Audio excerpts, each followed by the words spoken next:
Hey there, everybody. It's Rooster here again. Yeah, as you can see, totally not clean today. I'm just whatever. I haven't felt like shaving, but at least this is all nice and greased up. Because hey, I mean, you have hair this long, you have a goatee this long, it gets knots too, man. You got to put something in it too. You're gonna you're gonna get it snagged on something. But before this video continues any further, let me just point out that there will be a beer channel. I want to say beer, but maybe it'll be a little bit of booze in general in there as well. But a beer channel coming out very soon that I have yet to, well, figure out exactly how I'm going to go about it, but it will be soon, probably within the next month. So stay tuned for that. I will be putting a video up about that as soon as that is underway. And it will be mostly me, at least for now, I would assume it would be mostly me doing reviews on whatever craft brews I get, whatever I set my eyes on. But on top of that, I do plan to do some collaborating with some others off of YouTube, some other YouTube personalities, and you will soon find out who they are as soon as they post their videos on the channel as well. So stay tuned for that, and now on to the beer tasting.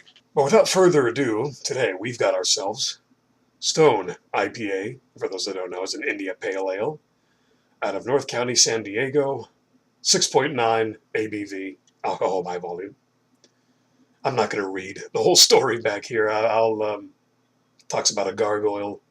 I'm not even going to read it. No. I haven't read it, and I'm not going to read it because I am not going to let that cloud my judgment. Same thing with wine bottles. I don't read them. I try to actually get the flavors, the aromas, whatever, let my palate do the work, and then I will scrutinize, and then I'll read back and see if maybe I got, a hint of that, because just like everybody's body's different, everybody's palate is different. I may taste oranges on a wine, you may taste burnt tires, and yes, burnt rubber, burnt tires is an actual taste that some have described of certain wines. Anywho, so let's get this puppy open, and I'm just going to say I have two other ones I'm going to be reviewing soon. My old man, of all people, sent me this one. I've heard of Stone IPA, but they were in the Louisiana region. I believe that the supermarket is called Rouse. I want to say Rouse's. But it turns out they have a wide selection of craft beers in their supermarket. And usually I don't see many supermarkets that carry craft brews that much, at least where I'm from. Alrighty, so let's get this puppy open. Do it completely with my arm in the way. I'm not even going to smell it, and I'm kind of messed up. I actually just want to have a drink right now. I want to unwind a little bit. I just pulled this out of the fridge, so it's cold. Cold. Not freezing, but, well, might as well be, right? I would more like having any good beer, any craft beer in general. I mean, if it's Bud Light, do I really care? No. Not like I would drink Bud Light. If it was free, maybe.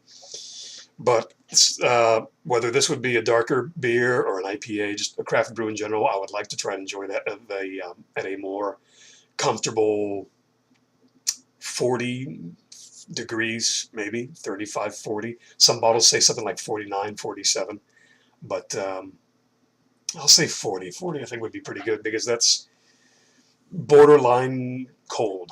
It's still cool, but it's not going to be like, oh, this is not cool enough. Anywho, so let's go ahead. I always get this mixed up. Let's do it like this. Let's do it all weird like. Very light color. Wait a minute, it's an IPA. I'm not expecting it to be dark. But so far, golden color. So let's find out. Look at that. It looks like a Keystone Ice. Ooh. Oh, yeah, very citrusy. Piney notes. Oh, that's good. That's what I love about an IPA. There was this Irish pub. It's not really run by any Irish, but actually I think there was this one guy. His name was Simon. I don't think he owned the place though, but I think he was actually Irish. So he worked there, but I guess that was about the only Irish variable at that place. But they did have this house brew, and they might still have it. Me and my friend would just call it the Wizard beer, and we didn't know it was an IPA. I think that was the first time I ever had an IPA. And we called it the Wizard beer because the tap handle was just a little wizard with a green cape, a staff, and a crow on it with a pointy hat. It was just nice. I like that tap handle. I think I could actually find that online if I search for it.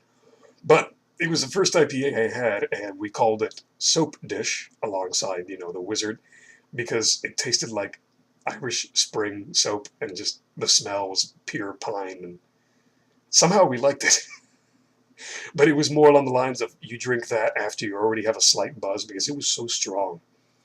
The aroma, the taste, and even the alcohol volume, because you can really, I think with IPAs, I'm going to sip this in a moment.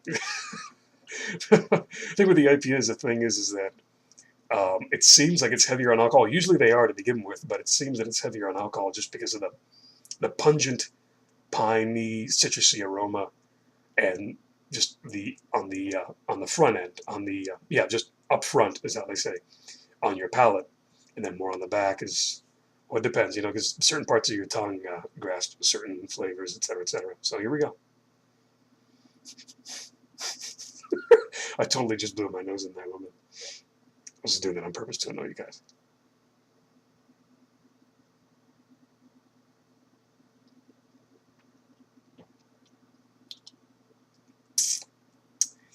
Definitely an IPA. Bitter, but that's to be expected of an IPA.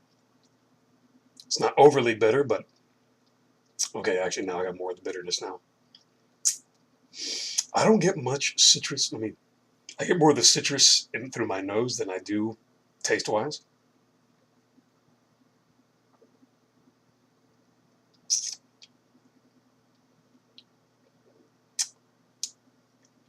IPA is still a certain type of beer that I've yet to master taste-wise because I always just get pine. Like, literally, like I'm drinking a pine tree, a Christmas tree, and then bitterness.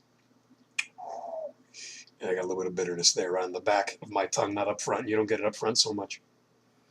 But it is good. I'm not going to say it's, was it 6.9? Yes, I already said it's 6.9. I've had some IPAs that aren't so bitter. I've had a Beta Spring IPA, which is not as bitter as this, but the flavors are similar. I'm pretty sure it's Cascade hops, or not Willamette hops. Let me see. Wow, it does not say. Oh, here we go. I think can you tell me what kind of hops? I think usually it's Cascade hops that they use for, well, not necessarily. It's just the majority of the brew is hops. There's there's barley in there. That's where you get the color from, but most of the taste is in the hops. And depending on the brewer, they can balance out.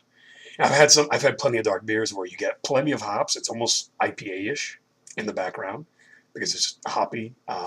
It's got a hoppy foundation, if you will, but then it's very malty, and because from the roasted malt and the barley that they use. I do love dark beers that actually have a balance of both, of a lot of hoppiness and yet that creamy, milky cereal meal in a cup-ness as well. And yeah, I just totally made up my own little flavor profile right there for you guys. But yeah, so just to keep it short and not to waste much more of your time, this has been Stone IPA out of North County, San Diego. Let's see, what's it say over here? Brewed and bottled by the Stone Brewing Company, Escondido, San Diego County, California. And for those that don't know what Escondido is, it's Escondido, which means hidden in Spanish. At least I'm pretty sure that's what it means in Spanish. In Spanish? What the hell was I saying?